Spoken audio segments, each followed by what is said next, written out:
Since Russian forces launched a series of counteroffensive operations in the Luhansk and Donetsk regions, their losses have skyrocketed. If, in the first half of October, the Russians had around 400 killed and 800 wounded per day, then over the last week they've had about 1,000 killed and 2,000 wounded per day. Many sources point to the fact that many of them are newly mobilized men. This is also consistent with the recent announcements of Russian officials. Russian Ministry of Defense announced recently that they have already deployed 80,000 troops, while President Putin recently said that 50,000 are already in Ukraine. The discrepancy suggests that the Russians are preparing a large attack group in the Belgorod region, which is precisely what Ukrainian intelligence has been warning about. In any case, when it comes to the increased losses, Ukrainian General Staff Deputy Chief stated that several Russian motorized rifle companies conducted ground attacks in Pavlivka. He stated that Russian forces continue ground attacks at the expense of mobilized personnel, private military company forces, and former prisoners, which explains such high losses. Talking about prisoners, if previously the Russians had been recruiting only those who volunteered, then today it became legal in Russia to mobilize certain prisoners even against their will.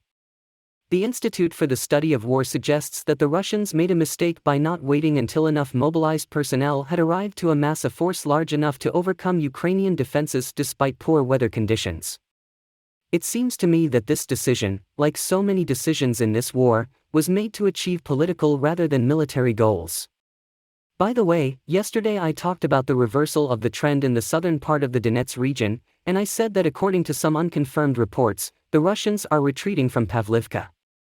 Today a lot of sources suggested that the Ukrainians have amassed enough forces and launched a counterattack. This indicates that the information about the retreat was probably true because the Russians tried to withdraw in advance.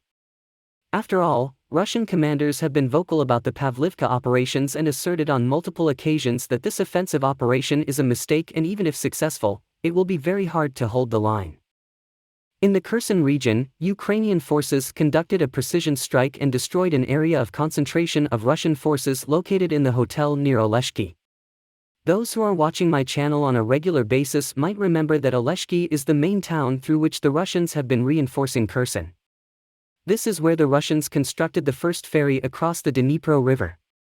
Ukrainian artillery obviously attacked the ferry regularly, but they substituted and repaired the barges. In any case, the precision strike eliminated the group that was meant to reinforce Kherson. Unfortunately, this doesn't mean that the Russians haven't increased the number of their forces on the Dnipro River's western bank.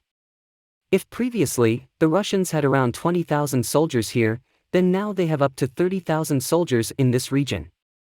This is a strong indicator that they are not planning to abandon the city. However, while they are reinforcing the city, they continue to gradually evacuate their machinery and administration from the rest of the region.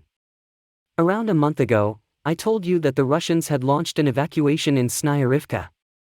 Today they also blew up a pedestrian bridge. At this point, it becomes clear that the Russians are constructing fallback positions so that when a big attack comes, they can retreat more efficiently. In fact, this is precisely the observation that the Institute for the Study of War has been describing for the last several weeks.